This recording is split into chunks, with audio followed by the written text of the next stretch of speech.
नमस्कार दोस्तों। आज हम पढ़ने जा रहे हैं प्रसिद्ध नाटककार मोहन राकेश का सुप्रसिद्ध नाटक आषाढ़ का एक दिन के बारे में। इसके संबंध में डॉक्टर बच्चन सिंह, जो हिंदी के एक प्रसिद्ध इतिहासकार रहे हैं, उन्होंने हिंदी साहित्य का दूसरा इतिहास पुस्तक लिखा है। उन्होंने आषाढ़ का एक दिन के नाटक के बारे में अपने क्या विचार व्यक्त किए हैं उसको हम देखेंगे और इस नाटक का हम लोग परिचय भी प्राप्त कर लेंगे। साथ ही मोहन राकेश के अन्य नाटकों के बारे में जानेंगे। मोहन राकेश के नाटक प्रतियोगी परीक्षाओं में बहुत ही पूछे जाते हैं, उनका क्रम भी पूछा जाता है। उनके नाटकों की विषय वस्तु, पात्र, बहुत सारी जानकारियाँ उनके नाटकों से बनती हैं। तो उन्होंने 4 नाटक लिखे हैं, जिनमें से 3 तो अति महत्वपूर्ण है, चौथा अधूरा है। पहले उन नाटकों के क्रम देख लेते हैं एक बार, क्योंकि अक्सर परीक्षाओं में उनके नाटकों का क्रम पूछा जाता है। तो उनके नाटकों का क्रम है, सबसे पहला नाटक है आषाढ़ का एक दिन, जो कि 1958 में आया। उसके बाद लहरों का राजहंस, जो कि 1963 में आया। और उसके बाद आधे अधूरे 1969 में आया। और एक नाटक उन्होंने लिखा पैरों तले की ज़मीन, जो कि अधूरा रह गया। यह 1975 में कमलेश्वर द्वारा पूरा किया गया। अब हम देखते हैं मोहन राकेश के नाटक आषाढ़ का एक दिन के बारे में। यह नाटक एक तरह का मिथकीय नाटक है, यानी एक ऐतिहासिक पात्र पर आधारित है। लेकिन इसको हम मिथकीय नाटक कहेंगे। इसमें इतिहास के जो पात्र हैं या पुरुष हैं उनको मिथक के रूप में लिया गया है। आधारित ये किस पर है? सुप्रसिद्ध संस्कृत के कवि कालिदास पर, जो बाद में कश्मीर के शासक बनते हैं, मार्तगुप्त के रूप में भी प्रसिद्ध हुए।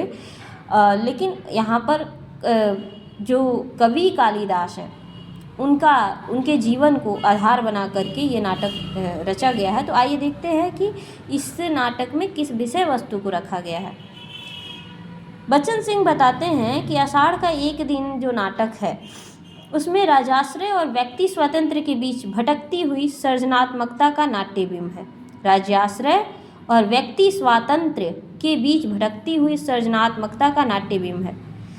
भक्ति काल के कवियों को छोड़कर कवि प्रायः राज्य आश्रय में ही पलते रहे हैं, जैसे आदिकाल और रीतिकाल में। किंतु व्यक्ति स्वातंत्र्य और राजाश्रय का द्वंद्व की जो चेतना है वह आधुनिक है। आधुनिक काल में भी यह व्यक्ति स्वातंत्र्य और राजाश्रय के बीच का द्वंद्व बरकरार है। इस चेतना के बावजूद आज का साहित्यकार एक ओर व्यवस्था विरोधी तेवर लेकर चलता है, तो दूसरी ओर व्यवस्था का तौक भी पहनता है, यानी वो व्यवस्था के विरोध में भी जाना चाहता है और व्यवस्था के साथ भी।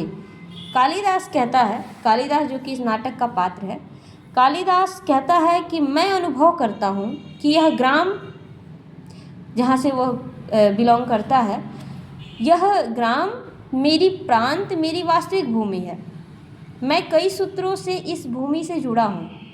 उन सूत्रों में तुम हो। तुम यानी कि वह अपनी प्रेयसी अंबिका से बात कर रहा है। उन सूत्रों में तुम हो। यह आकाश और मेघ है, यहाँ की हरितिमा है, हरिणों के बच्चे हैं, पशुपालक हैं। यहाँ से जाकर मैं अपनी भूमि से उखड़ जाऊँगा। यहाँ से वो कहाँ जाता है? कश्मीर जाता है, राजाश्रय में, विक्रमादित्य के राजाश्रय में जाता है। उसका दावा है कि मैं राजकीय मुद्राओं से कृत होने के लिए नहीं हूँ, यानी बिकने के लिए नहीं हूँ, पर राजकीय मुद्राएं उसे खरीद ही लेती हैं। राजपुरुष के रूप में वह गांव लौटता है, पर मल्लिका की आंखों से बीधने के डर से उससे मिले बिना ही लौट जाता है। इसके पीछे राजाश्रय के छूट जाने का भय है। राजाश्रय धीरे धीरे उसकी सृजनात्मकता को सोख लेता है। कालिदास जब गांव लौटता है तब तक क्या हो जाता है? मल्लिका, जो कि उसकी प्रेयसी रही थी, ऊपर मैंने बता दिया, अंबिका से नहीं, ये जो अभी कालिदास का हम बात पढ़ रहे थे वह अपनी मल्लिका, जो कि उसकी प्रेमिका है, उससे कह रहा था। तो कालिदास राजाश्रय में आखिरकार चला ही जाता है और जब अपने गांव लौटता है तो देखता क्या है, उसकी जो प्रेमिका है वो क्या हो गई है? विलोम की परिणीता होकर मल्लिका एक बच्चे की माँ बन चुकी है। पर कालिदास के प्रति वह उसी प्रकार का स्नेहमयी और आस्थावान बनी हुई है। किंतु रोमांटिक कालिदास का सब कुछ टूट जाता है। क्यों? क्योंकि उसकी जो प्रेमिका थी अब किसी और की परिणीता हो चुकी है। रोमांटिक कालिदास का सब कुछ टूट जाता है, जबकि मल्लिका टूटकर भी नहीं टूटती। अपनी इसी आस्था के कारण मल्लिका इस नाटक में महिमामयी हो जाती है, जबकि कालिदास दुर्बल, रीढ़हीन और बौना हो जाता है। अपने देश के इस महान सांस्कृतिक पुरुष कालिदास को मोहन राकेश ने अजनबी बना दिया है, वह पहचान में ही नहीं आता है। पूरे नाटक को देखें तो सारा नाटक विरोधी चरित्रों से बुना गया है। मल्लिका और अंबिका एक दूसरे की विरोधी हैं। पहली भावनात्मक है मल्लिका, तो अंबिका यथार्थपरक। कालिदास और विलोम भी एक दूसरे के विरोधी हैं। एक भावनामय है यानी कालिदास, तो दूसरा यथार्थपरक यानी कि विलोम। ऐसा लगता है कि ये विभाजित व्यक्तित्व के अलग अलग रूप हैं। कालिदास का व्यक्तित्व विभाजित है कालिदास और विलोम में, यानी कभी वो भावनामय भी हो जाता है और कभी वो यथार्थपरक भी हो जाता है। मोहन राकेश ने स्वयं कहा है, पराजित टूटा हुआ व्यक्ति कालिदास नहीं, अपने में संयोजित विलोम है। मल्लिका और अंबिका भी एक ही व्यक्तित्व के विभाजित अंग हैं। टूटन यथार्थ में भी है और रोमांस में भी। यथार्थ और रोमांस दोनों में ही टूटन है। संभवतः राकेश इन दोनों में ही समायोजन के आकांक्षी थे, किंतु किसी गहन अर्थवत्ता के अभाव में यह संभव नहीं था। यह जो पूरा नाटक है एक बिंबधर्मी प्रगीतात्मक नाटक है। इसमें मुख्य बिंब कौन है? मेघ। नाम क्या है? आषाढ़ का एक दिन। तो इसमें मुख्य बिंब मेघ का ही है। नाटक के आरंभ में बरसात की झड़ी में तन मन से भीगती मल्लिका कालिदास से जुड़ जाती है।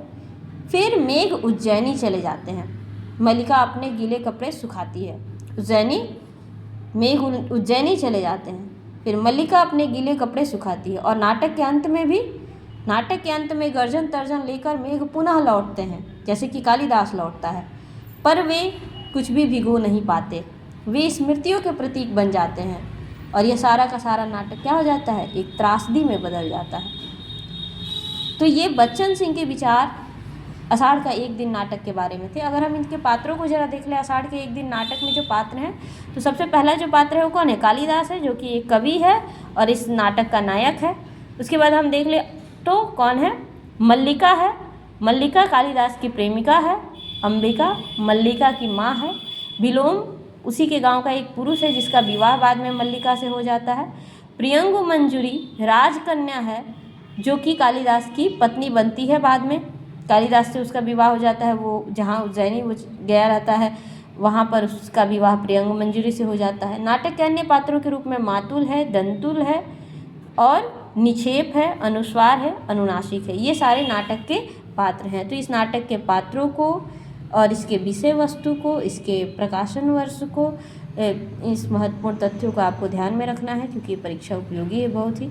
अन्य वीडियो में हम किसी अन्य महत्वपूर्ण नाटक, उपन्यास, निबंध पर बात करेंगे। तब तक के लिए धन्यवाद। चैनल को लाइक और सब्सक्राइब करें।